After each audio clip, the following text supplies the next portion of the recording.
Salve, salve, tudo bem? Eu sou o Dr. José Neto, sou diretor de ensino e pesquisa do Grupo Nefroclínicas. Esse é o Nefrotalks, o podcast da Nefro Academy, braço educacional do nosso grupo.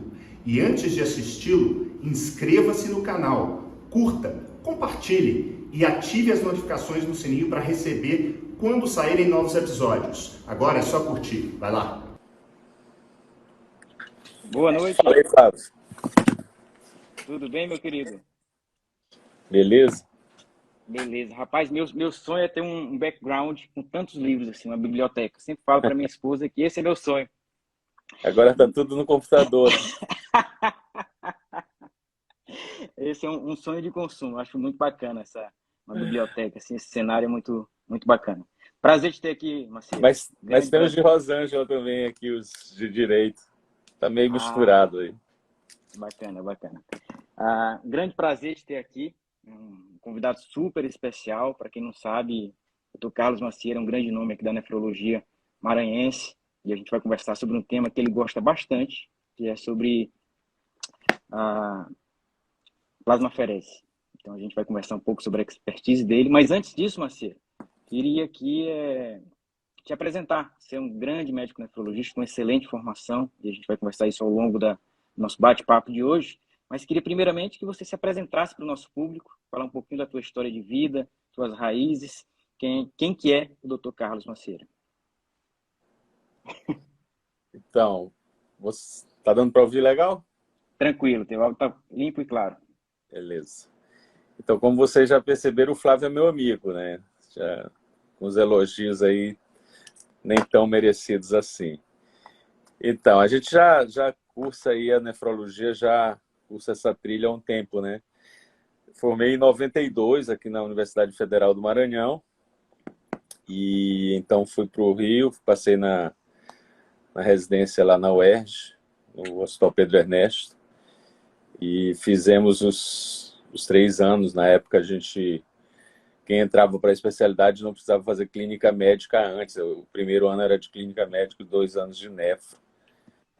E fizemos a residência lá de clínica médica e nefrologia.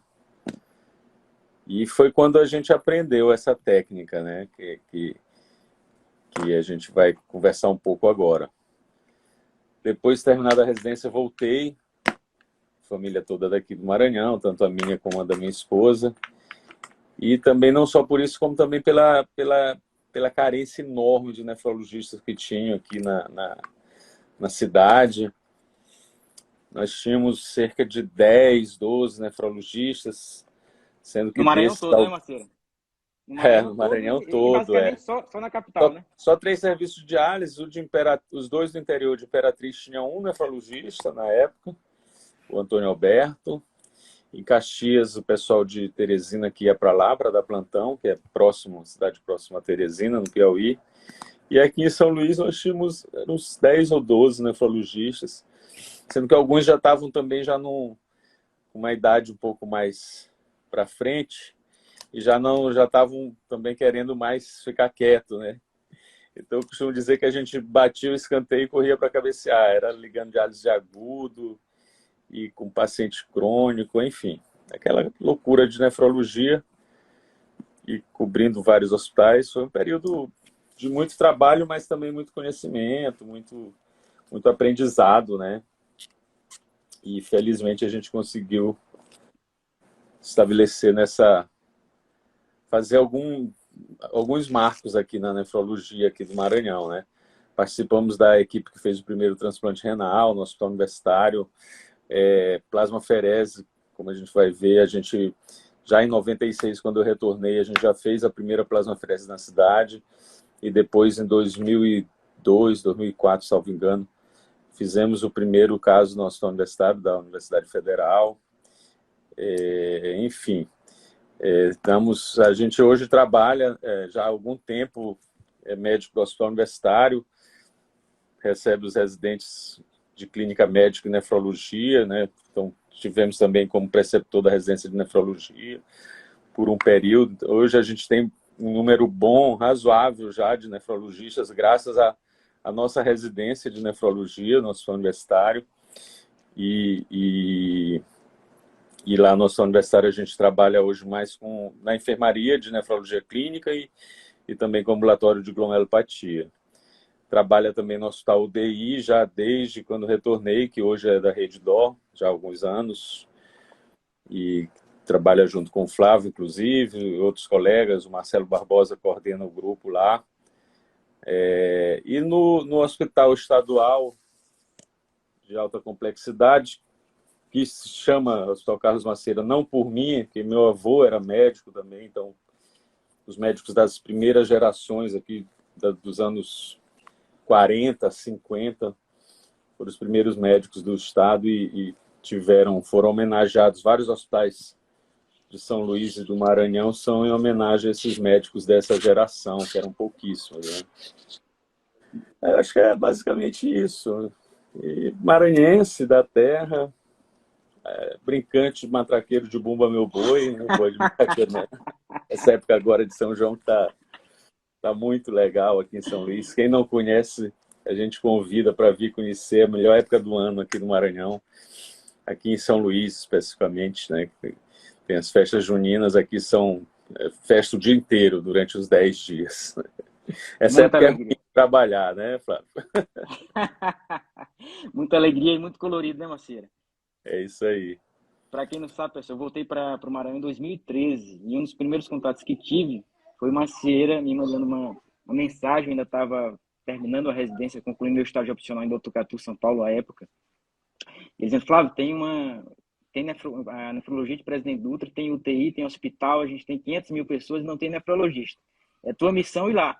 E aí ele me deu essa oportunidade da gente coordenar o Agudos lá em Presidente Dutra, que por sinal é uma cidade que eu tenho raízes familiares e é motivo de grande orgulho a gente prestar esse serviço lá desde então e ajudar a desbravar e dar assistência para aquelas pessoas que estavam tão distantes de ter uma máquina de diálise.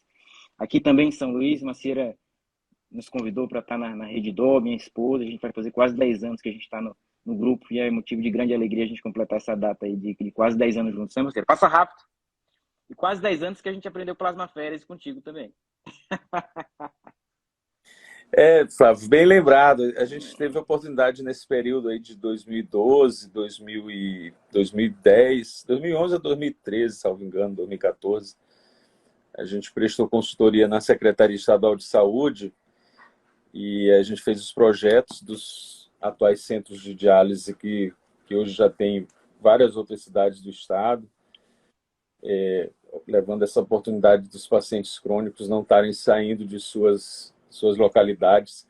O Maranhão é um estado muito grande, geograficamente, e muito pobre. Então, assim, o interior do estado é muito pobre e essas pessoas viajavam, ainda, dependendo da cidade, viajam 2, 3 horas por dia para fazer sessão de hemodiálise 3 vezes por semana, né? Então, nesse período que a gente prestou consultoria na Secretaria de Saúde, a gente teve a oportunidade de, entre outros, abrir o centro lá da terra natal do Flávio, para paciente agudo, paciente de UTI, que é um hospital regional de emergência que não tinha diálise. E o Flávio chegou na hora certa, né? Eu digo, olha, tu tá demorando a voltar, vem logo. Graças a Deus deu tudo certo e até hoje vem dando certo, a gente vem prestando lá nosso serviço da melhor forma possível. Marcelo, vamos entrar aqui no nosso assunto mais técnico, entrar aqui na plasmaférese, compartilhar dessa tua grande experiência com o método aí desde a década de 90. A gente sabe que a gente tem 2 técnicas para fazer a plasmaférese, por centrífuga e por plasmafiltros, através de máquinas de hemodiálise, que a gente tem essa vivência como nefrologista, essa facilidade. E a gente sabe que isso varia bastante de país para país. A França, por exemplo, usa 90% com centrífugo. O Japão, praticamente, é tudo por plasmafiltro. E aqui no Brasil, como é que tu vê essa situação? Você acha ainda a plasmaférese pouco na mão dos nefrologistas ainda?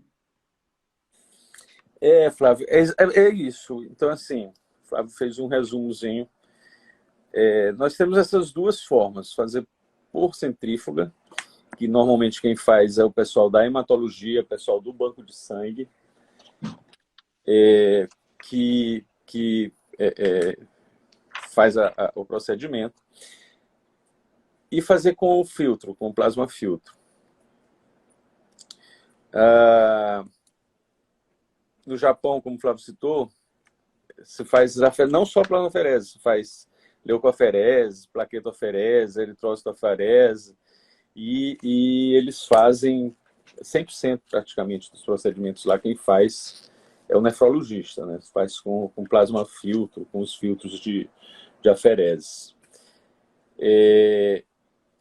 Alguns outros países já é diferente, né? Se faz mais por centrífuga. Na época que a gente fez a residência no Pedro Ernesto, a gente aprendeu essa técnica.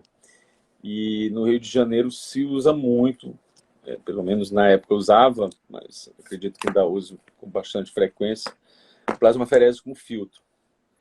E quando eu voltei, logo que eu voltei da residência, em 96, já tivemos um caso que era um paciente com Guillain-Barré, paciente no respirador e etc. E a gente fez, foi o primeiro caso de plasmaferese que a gente fez aqui em São Luís, aqui no Maranhão. Tivemos também, um pouco depois, uma menina nova, na época 20 e poucos anos, que fez uma forma crônica de polirradiculoneuropatia, né? Fez um Guillain-Barré inicial, mas que cronificou. Lembro que ela passou 6 meses fazendo sessões, até aí a gente foi, ao longo do tempo, desmamando, e por final chegou a implantar permicate, etc. E ela vinha de casa, fazia ambulatorialmente as sessões, era uma coisa... Assim, depois que a gente conseguiu pegar a pressão dela adequada, né? Então ela praticamente não tinha intercorrência. E aí a gente viu que essa... Bom, mas voltando então ao que a gente falou. Então, a gente, quando fez a residência no Rio, para minha surpresa, quando estava na residência, a gente sabia que poucos nefrologistas faziam plasmaferese. Eu acho que basicamente no Rio de Janeiro era onde se fazia plasmaferese por nefrologista. E na época a gente usava o filtro inclusive o japonês, que é o melhor que a gente já usou até hoje, a Asahi Medical. Usava no rolete, na antiga, quem é nefrologista mais antigo sabe do que eu estou falando.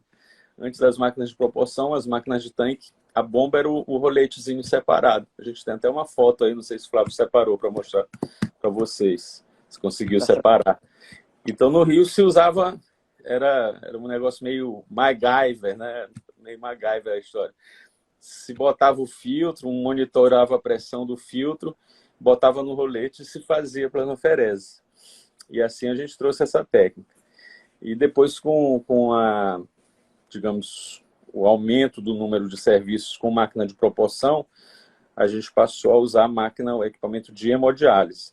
Mas a gente vê que grandes centros, como São Paulo, os nefrologistas começam a fazer plasmaferese há pouco tempo, coisa de, salvo engano, uns 7, 10 anos. Assim, claro que deve ter outros colegas que fazem há mais tempo e tal, mas parece que no HC eles estão fazendo com a máquina Prisma. Eu acho que é isso aí, uns 5, 6, 8 anos. Não sei se tem muito mais tempo do que isso. Bacana, Marcelo. Eu achei aquela foto muito interessante do rolete que me mandou. O Instagram tinha uma opção antes para compartilhar fotos, mas agora eu não consegui mais localizar essa opção. Acho que eles desabilitaram. Mas é muito interessante aquela foto do rolete. E eu, como um jovem nefrologista, não tive essa oportunidade de ver. Fiquei até, na época, curioso. Vi a data aqui de 96, o procedimento no hospital universitário que você fez. A equipe, né? De modo teórico, pessoal, a gente sabe que é a plasmaferese.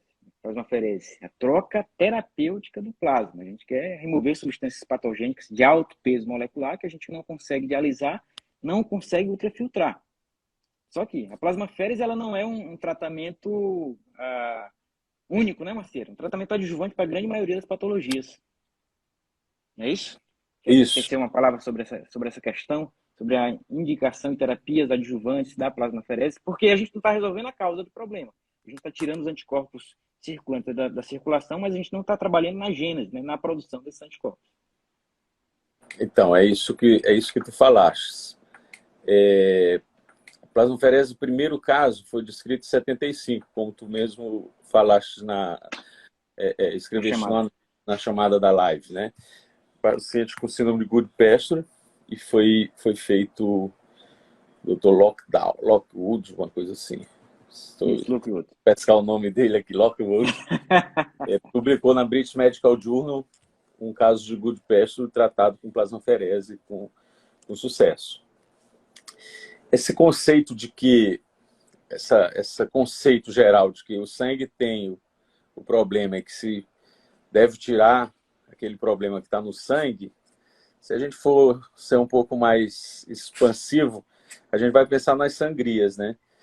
Já desde de 2000 a.C., a medicina egípcia e suméria já usava a sangria como forma terapêutica. Então a gente pode pensar, pô, os caras já pensavam, né, em 2000 a.C. e tirar alguma coisa do sangue. Só que eles tiravam o sangue todo, que não é interessante. Isso na Grécia Antiga e na Roma Antiga virou, era rotina, né? Até o final, até o começo da Idade Moderna, né? Século XVIII, XIX, se fazia sangria. Hoje até se faz com algumas indicações clássicas que tem que fazer realmente. Mas essa concepção de que você precisava tirar alguma coisa que estava no sangue causando a doença, ela não é nova. O que é novo é o método, é a forma de você abordar isso. E aí, desde 75, com o advento das terapias extracorpóreas, né, hemodiálise é da década de 60, salvo engano.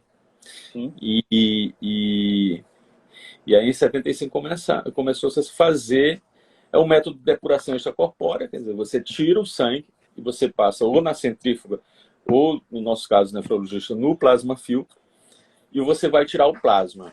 Né? É bem legal. Pena que a gente não pode botar as fotos, né, Flávio? Porque é bem legal você ver sair o plasma, né? É o contrário daquilo quando a gente está lá fazendo transfusão e infusão de plasma, que eventualmente o paciente tem indicação, você vê aquele amarelo dourado sendo fundido. Na plasmaferese é o inverso, você vê aquilo sendo saído, aquilo saindo. Claro que a gente tem que ter muitos, a técnica não é simples, mas depois que você domina, também não é complicada, não é isenta de problemas, óbvio, mas você dominando e tendo expertise, você consegue conduzir uma sessão com bastante tranquilidade, eventualmente em um outro caso vai ter alguma intercorrência, etc.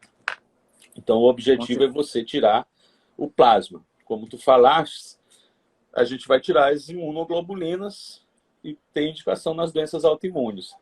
Primeiro, tem indicação em todas? Não, obviamente não. Lúpus, por exemplo, você sabe que o plasmaferese não funciona. Mas tem algumas que têm indicação de categoria 1. Miastenia graves, Guillain-Barré, rejeição moral no transplante. Hoje tem se feito plasmaferese para dessensibilizar pacientes em pré-transplante renal. Gesto recorrente, no caso específico da nefrologia, gesto recorrente pós-transplante, as síndromes pulmão-rim, principalmente Good Pasture, crioglobulinemia, as vasculites ANCA, que até 2 anos atrás, antes da publicação do estudo do Grupo Europeu de Vasculites, né, o estudo PEC-CIVAS, mostrou que mesmo vasculite ANCA relacionada, o Marcelo está colaborando aí também, transplante ABL incompatível também se faz. Boa indicação, Marcelo. Marcelo Barbosa, bem-vindo aí, Marcelo. Pacientes com... Pô, perdi o fio da meada aqui. No caso, hipertrigliceridemia é importante, pancreatite, né? Sim, sim. Falência hepática. Hipercolesterolemia familiar homozigótica, tá? Bom, mas, enfim. Aí você tem as indicações clássicas e a gente está com um link também, eu vou depois tentar publicar no Instagram, de um guideline recente da Sociedade Americana de Aferese, categorizando os grupos, categoria 1, 2 e 3 e 4, quer dizer, quando tem de maior para menor evidência, né, as indicações de plasmaferese. Contraindicações, na realidade, não existe uma contraindicação do ponto de vista de doença em si, da patologia em si. As contraindicações são da situação clínica do paciente, né?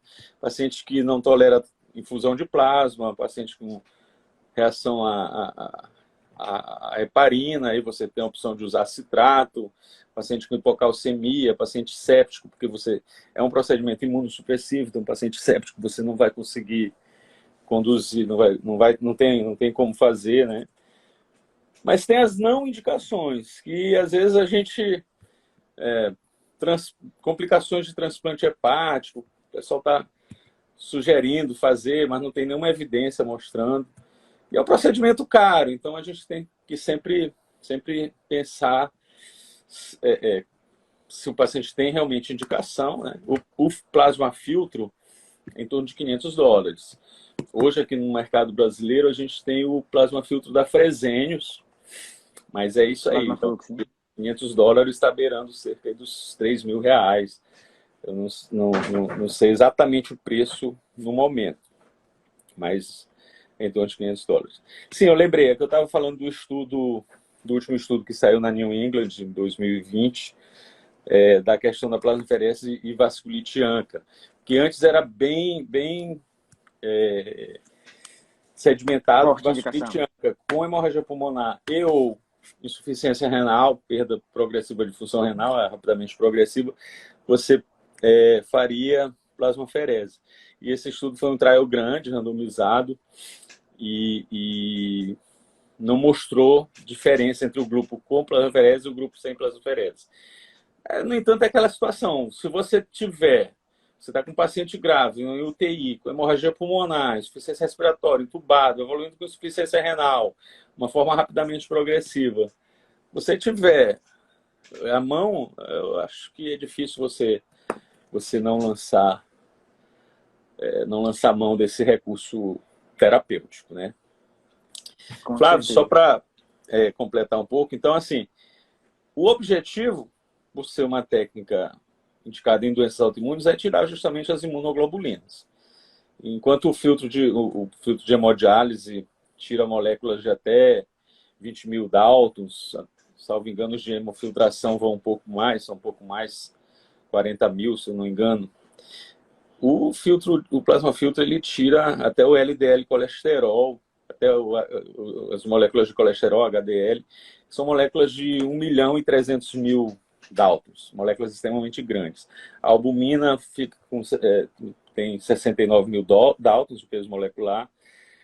E ao tirar o plasma, você vai tirar as imunoglobulinas, mas aí você também está tirando a albumina, tirando fatores de coagulação, tirando outras proteínas do plasma, né? Então a gente até a gente tem um artigo que a gente publicou no capítulo de livro da Sociedade Brasileira de Nefrologia.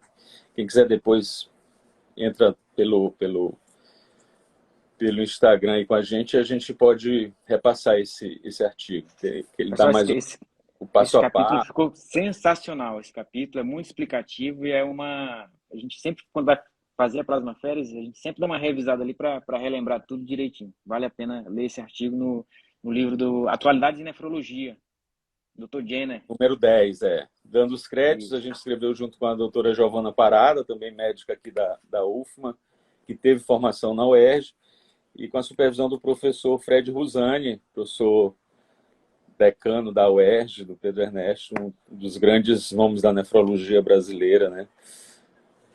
Meu guru na nefrologia, um dos... Mas, enfim, é basicamente isso, né, Flávio? Assim, falando um pouquinho de indicação. Coisa bacana, assim. A gente sabe que, então, como você falou, IgG e IgM são as principais que a gente quer tirar ali, né? E cada um tem sua meia-vida. IgG 21 dias, IgM 5 dias. Estão ali no compartimento extravascular. E isso a gente também pode ter fenômeno de rebote, né? Tanto pela translocação do extravascular interstício para o intravascular, como também por síntese nova síntese endógena, né? De novas imunoglobulinas. E aí, por isso, a gente tem uma terapêutica que às vezes a gente não faz todo dia, não é, Macira? E a gente quer aguardar um pouquinho desse rebote para a gente poder retirar mais imunoglobulinas. Como todo tratamento tem prescrição, né? Eu gosto de falar isso em relação à hemodiálise. A hemodiálise você tem que prescrever, não bota no piloto automático, não. Tem que prescrever, chegar lá e ver o paciente e prescrever a diálise dele, né? Plasmaferese tem a sua prescrição individualizada, de acordo com o paciente e com a patologia. né? Tem umas que são diárias, né? No caso do Budapeste, são 5 sessões seguidas, mas a grande maioria são a cada 48 horas, né? Dia sim, dia não, né? De 5 a 7 sessões, em geral não passa mais do que isso. Justamente por isso, porque as imunoglobulinas não, a maior parte nem sempre está no intravascular, por exemplo. IgG, você tem a IgG parte, IgM no caso, 80% está no intravascular. Quando você tira IgM, você tem esse afluxo do que está no extravascular para o intravascular e tem a síntese de novas Imunoglobulina. IgG é 50%. 50% está no intravascular. Então, a técnica ela vai baseada mais ou menos na meia-vida das imunoglobulinas.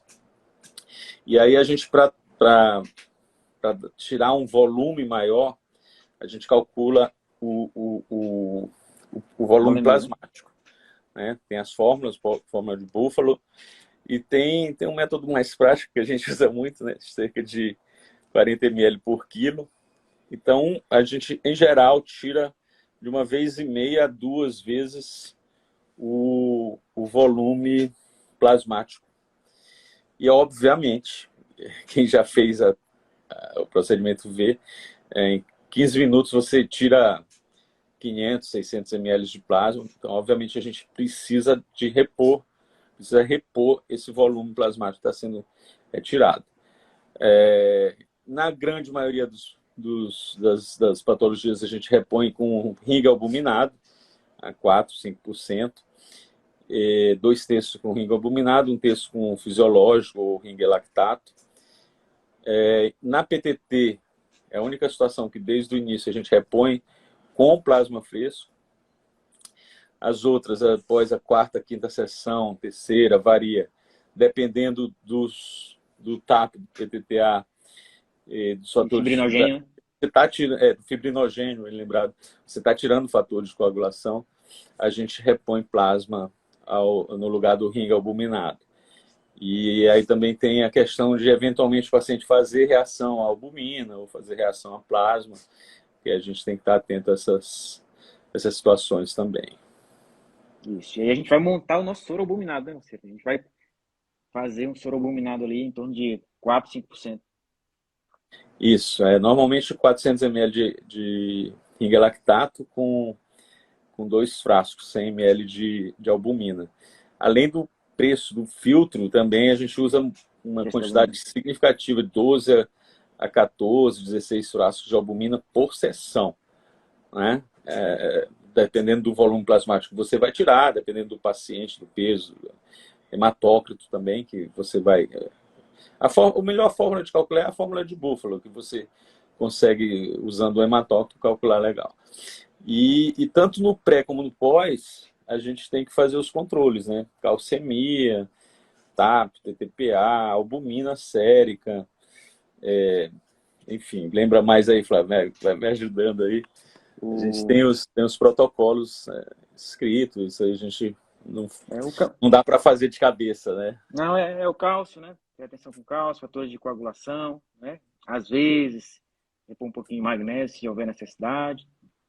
E outra coisa importante também, durante o procedimento, pessoal, claro, antes, sempre ligar na farmácia e dizer, olha, a gente vai fazer plasmaferese, vão ser tantas sessões, preciso dessa quantidade de albumina, porque a farmácia não vai ter, talvez, aquela quantidade absurda de albumina que você vai precisar na próxima semana. Então, sempre ligar para o farmacêutico antes para preparar a situação nesse sentido. Outra coisa que é muito interessante, e que eu me recordo também, os procedimentos que a gente faz, é o controle da anticoagulação, né, Marcelo? Com o tempo de coagulação ativado, com a maquininha do lado da nossa máquina. Isso. O método que a gente usa com a máquina de proporção, a máquina convencional. Deixa ela no bypass, fica enganando ela, né? Como se ela estivesse lavando o tempo inteiro, sem passar o banho.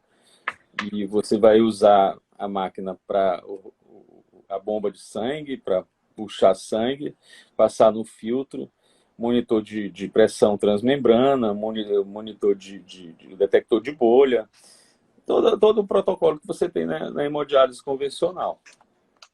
que acontece? Depois que o sangue passa no filtro, quando ele sai para o cata-bolha, ele sai praticamente só hematócrito. Ali não tem volume plasmático, ali não tem... Então, o risco de coagulação é muito grande.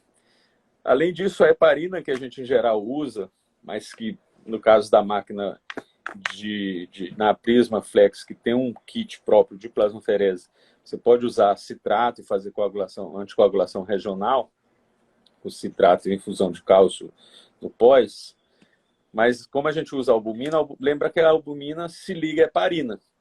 Ligou-se a heparina e grande parte a heparina se liga à albumina. Ao a gente administrar a heparina, ela se liga à albumina e grande parte dessa albumina vai sair.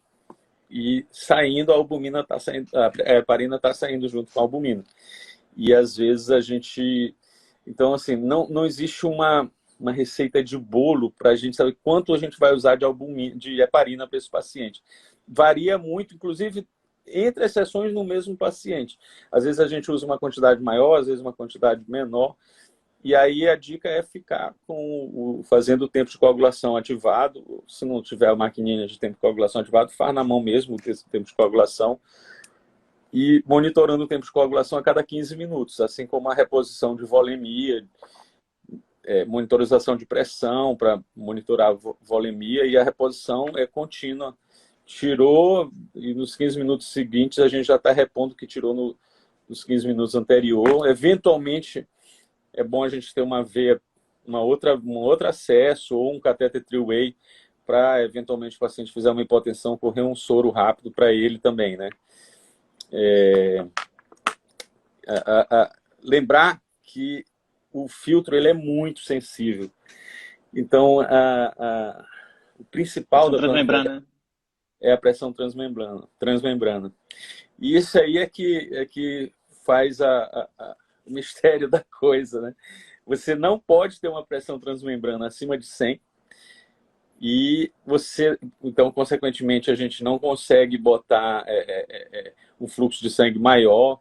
O fluxo, em geral, em torno de 80 a 100, eventualmente, 120, quando o filtro está muito bem, quando está muito pérvio, você consegue aumentar um pouquinho. Porque quanto maior o fluxo de sangue, obviamente, maior a pressão transmembrana. E a pressão acima de 100 começa a hemolizar, pode romper fibra também. Aí você inutilizou o filtro, tem que colocar outro, né? É uma trabalheira danada. Mas a gente tem que manter essa pressão transmembrana no máximo 100. Quando começa a ficar vermelho ali o dialisato, né? o drenado da plasmaferese, você sabe que está hemolizando. Aí tu tem que dar uma lavada, aumentar um pouco a heparina, se for o caso, que às vezes é porque está coagulando as fibras do plasma filtro, e aí isso também aumenta a pressão transmembrana. Então a gente fica naquele dilema entre um fluxo de sangue baixo, que vai levar a uma pressão transmembrana que não fique acima de 100. Por outro lado, esse fluxo de sangue baixo e a remoção do plasma, o pós-filtros praticamente só hematócrito, é maior a chance de coagular o sistema, de coagular o cata-bolha. E aí a gente tem que estar nessa luta constante. É um procedimento que o nefrologista tem que fazer. Não dá para delegar, não é como diálise contínua, hemodiálise UTI, que a gente prescreve e fica de stand-by. Plasmaferese a gente tem que estar junto. Felizmente dura pouco, umas 2 horas, 2 horas e meia, né? Dependendo da situação. Mas é bem... Mas passa rápido. Bem dinâmico, é bem dinâmico. A gente não sente, porque é muito dinâmico. Tipo, como dizer, não sei se tem... É um olho no padre e outro na missa. Olha aqui o cata-bolha, olha a reposição, olha a heparina, TCA e volemia, pressão de paciente, enfim. Aí, mas com o tempo a gente vai pegando a manha, né? E dá para tocar legal. O Flávio falou que quando chegou aqui, a gente passou essa técnica. A gente tem esse orgulho de dizer que foi o primeiro nefrologista aqui no Maranhão a fazer essa técnica. Hoje eu diria que a gente já tem até os bisnetos aí, os colegas que já aprenderam com várias gerações de colegas que vêm passando um para o outro. E nossos residentes lá no Hospital Universitário fazem. O Hospital Universitário, sempre que há necessidade, compra o plasma filtro, né?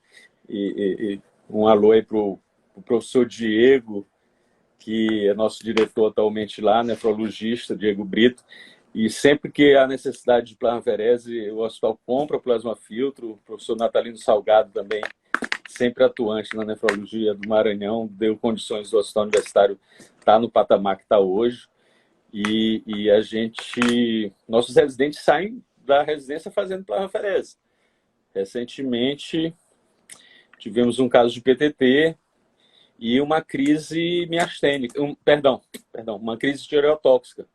O paciente não estava respondendo a nenhum tratamento e precisava fazer a tireoidectomia. E para sair da crise tireotóxica e no pré-operatório da tireoidectomia fez algumas sessões de plasmaferese, isso agora recente lá no hospital universitário. Olha quem entrou aí, Marcelo. Eduardo Rocha, nosso querido Eduardo Rocha. Nosso querido Eduardo, professor. Esteve aqui conosco.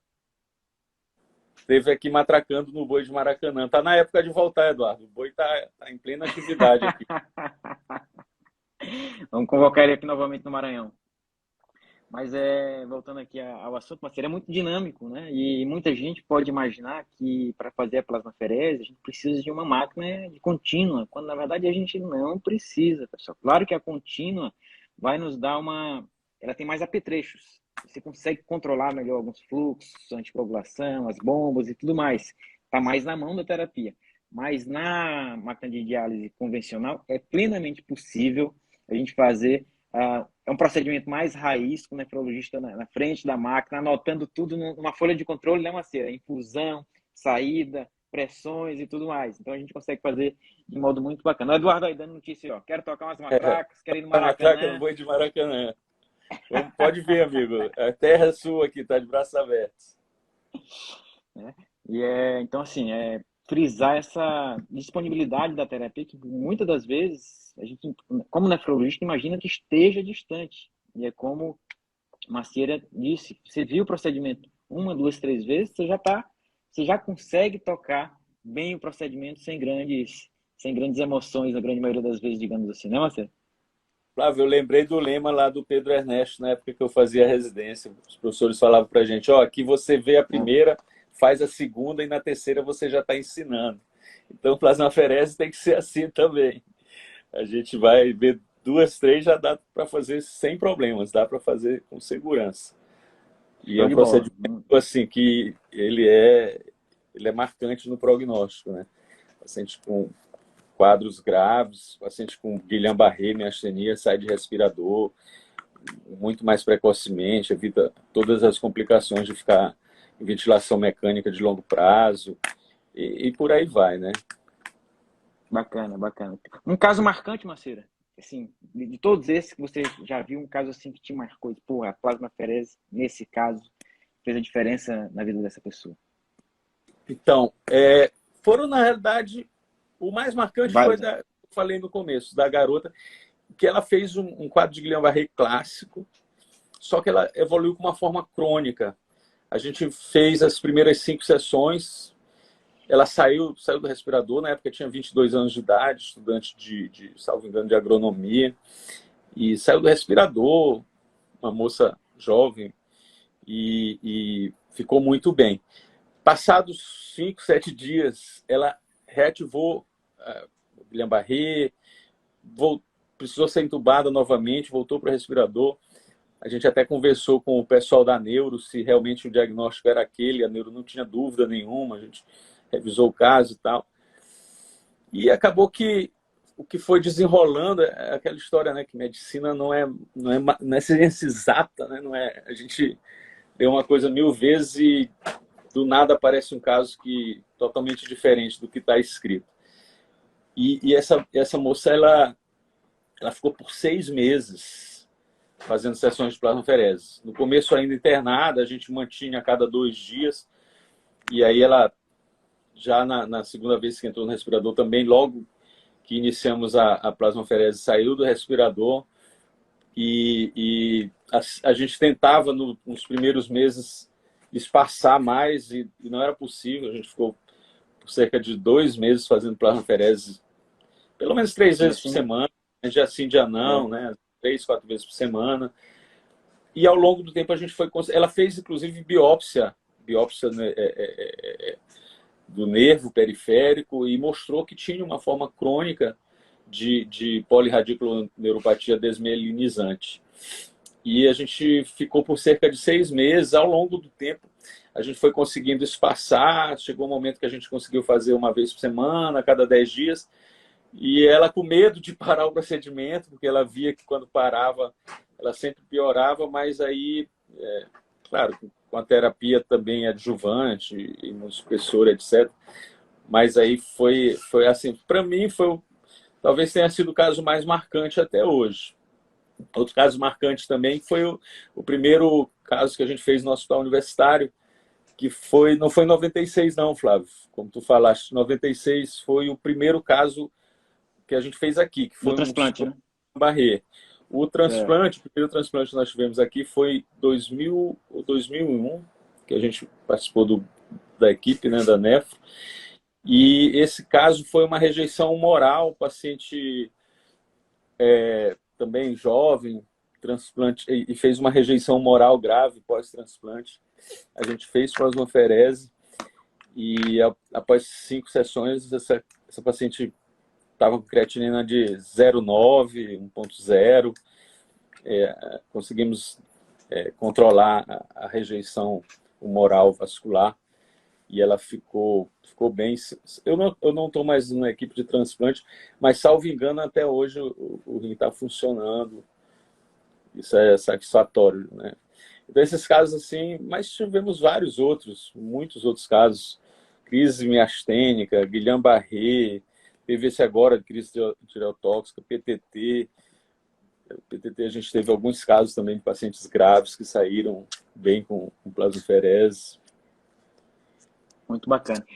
Maceira, Luiz Pinto de Belém, que vai estar aqui no NefroExpert daqui 30 dias, tá aqui, ó. Poderíamos ter uma sessão no NefroExpert. Estão aí te solicitando o compartilhamento do teu conhecimento Esse no vai ter algum NefroExpert. Seria caso, né? maravilha. Mas não é um caso. Mas Seria uma de repente, maravilha. o universitário, que é um hospital que tem um volume grande, de repente tem, né? Vamos ver. Isso, a gente vai. Vamos ver isso aí, viu, Luiz? Gente, muito bacana nosso papo. O Neto aí também tá batendo palma aí para o nosso bate-papo. Alguma pergunta mais para esse papo riquíssimo aí com o Carlos Macieira? Eu acho que o nosso papel principal aqui é desmistificar a terapia e dizer que pode ser feito em qualquer lugar que você esteja. Basta ter uma máquina de diálise convencional, plasma filtro, as albuminas, os hemoderivados e, claro, muita boa vontade em aprender e tocar a terapia. Porque a gente precisa aí levantar, arregaçar as mangas para colocar coisa para rodar. O Magalhães, o Célio, falando que no auge da primeira onda de Covid, a plasmaférese foi cogitado como terapêutico coadjuvante. É verdade, né, Marcelo? Mas Mas não não progrediu. evoluiu, não. Tentaram tudo, né? Tentaram tudo aí. Mas não evoluiu, não.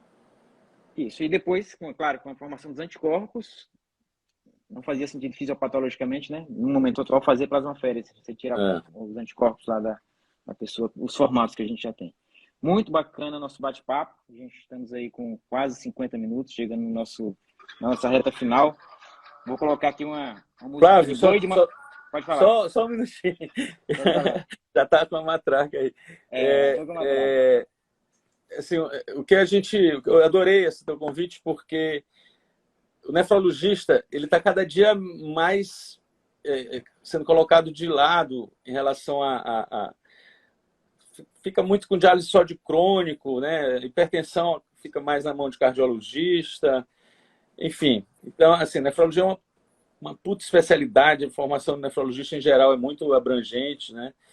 Então, assim, que isso aí é um grande campo que tem para a nefrologia e acho que os serviços deveriam, principalmente os serviços formadores de nefrologistas com residência, deveriam tentar investir nessa possibilidade de se fazer plasmaferese. A gente, há pouco tempo atrás, teve contato com a doutora Alice Pignatori, lá do Espírito Santo, que o pessoal lá está tentando implantar o serviço de plasmaferese no hospital universitário, né? E isso é muito legal. É um campo, né, para o nefrologista. Porque não são só as doenças nefrológicas. A gente tem as doenças nefrológicas que a gente faz plasmaferese, mas tem uma série de doenças autoimunes que, na realidade, quando a gente vai ver os guidelines, a grande maioria das doenças são as doenças neurológicas, né? Essas doenças desmielinizantes. A grande maioria, se você abrir os guidelines da Sociedade Americana de Plasmaferese, de aferese, da Sociedade Europeia, Japonesa, a grande maioria são doenças neurológicas. E é uma coisa que faz muito sentido. Eu sempre costumo brincar, como você falou. Apesar de jovem, eu vejo que muitos nefrologistas ficam muito restritos a plantão de diálise, agudos, às vezes vai para terapia intensiva, deixa de lado o ambulatório e deixa de lado outras áreas, como, por exemplo, realizar sessões de plasmaférese. Eu acho muito importante a gente, como nefro, sempre brigar para usar toda a amplitude da nossa especialidade. Como você falou, uma grande especialidade que a gente ama e que a gente quer ajudar as pessoas da melhor forma possível. E não é Ninguém tirando... mais do que o nefrologista tem expertise com depuração extracorpórea, né?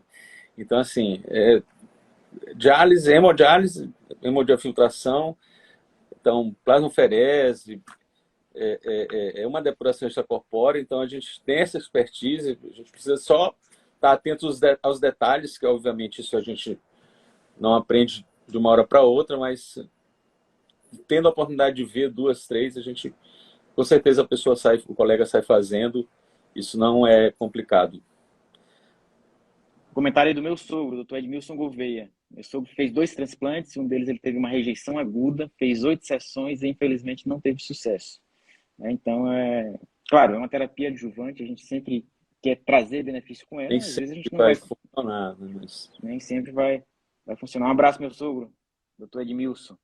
Maceira, muito bacana a conversa contigo, tuas considerações a respeito da terapia. Eu acho que foi muito rico o nosso bate-papo, tua vivência grande aí nessa terapia, tantos causos, tantas histórias positivas que nos trazem alegria em debater essa terapia e sabendo da tua paixão pela nossa cultura maranhense, pela festa junina, pelo boi de Maracanã. Não podia finalizar com outra música, senão uma música aqui do boi de Maracanã.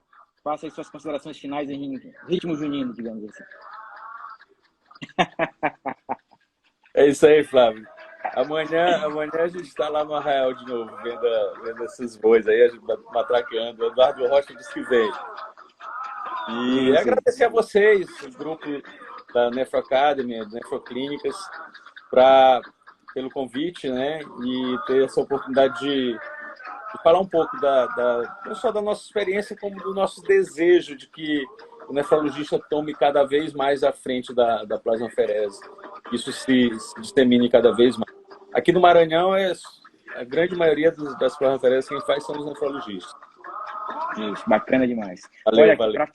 Para finalizar, aqui a Inara perguntando sobre em relação ao sangramento, como fazer o controle? Você solicita TAP, TTPA em 3 sessões, a partir de que valores não realizar a próxima sessão? Nara, a Cira vai confirmar aí também, com a vivência dele, mas geralmente a gente tem um decréscimo mais importante dos fatores de coagulação a partir da 2ª, 3ª, 4ª sessão, né, Marcelo?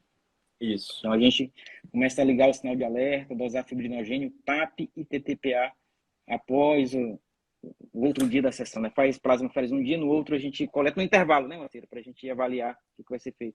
A gente coleta antes e depois, né? A gente coleta antes e depois, e no dia seguinte você já faz de novo. A gente nunca teve sangramento de monta, nada significativo, até porque a gente faz essa monitorização. Tá? TTPA, fibrinogênio, se for preciso, você, entre as sessões, né? O paciente em geral está em UTI, pede para o pessoal da UTI fazer crioprecipitado, plasma fresco. Quando os pacientes baixam muito o fator de coagulação, como o Flávio falou, após 2, 3, 4 sessões, em geral a partir da 3ª mesmo que começa a baixar. A gente tem esse cuidado de repor plasma e às vezes, crio precipitado. E às vezes a gente repõe o texto final, né? O texto final como plasma, né? Às vezes você repõe só 2 terços de ringue albuminado, 1 terço de plasma. A gente tem essas opções. E a gente nunca tive sangramento de monta com comprometimento assim, que levasse a qualquer comprometimento pulmonar, comprometimento hemodinâmico. A gente está fazendo de hemorragia pulmonar, né? Estava falando ainda agora. Então, assim, monitorar. Né? Como é um procedimento muito, de certa forma, muito agressivo, a gente tem que estar monitorando esses indicadores, né? Antes e após a sessão, no dia seguinte de novo, dosa todos os fatores. Todos os marcadores, né? Tá? Marcadores. Como a gente falou. Se for necessário, faz plasma, faz crio, reduz heparina às vezes. O que a gente tem que estar atento é hemólise no sistema durante a plasmaferese, que também pode baixar hematócrito, porque está hemolizando. Então, começou a hemolizar, tem que parar o procedimento, lavar o filtro, aumentar a heparina, etc. Tá? Aí um lembrete, pessoal, lembrar de suspender o IECA, viu? 24 horas antes aí, por conta de aumentar risco aí de bradicinina, né, Marcelo? Isso. Bem lembrado. Pessoal, bom demais nesse bate-papo. Bom demais, muito bacana, muito rico. E da parte científica e cultural também. Marceira, muito obrigado. Vamos ver se no evento que a gente vai ter, se tiver algum caso aqui, a gente vê se consegue juntar os colegas para ir acompanhar, né, o procedimento, para dar uma olhada como é que é e se empolgar para fazer, né? Vamos conversar. Vamos colocar isso em pauta. Um abraço, gente. Valeu, Flávio. E aí, gostou do nosso episódio? Se sim, curta, compartilha, deixa seu comentário, se inscreve no canal e não deixe de ativar as notificações no sininho para receber quando saírem novos episódios. Valeu, até a próxima!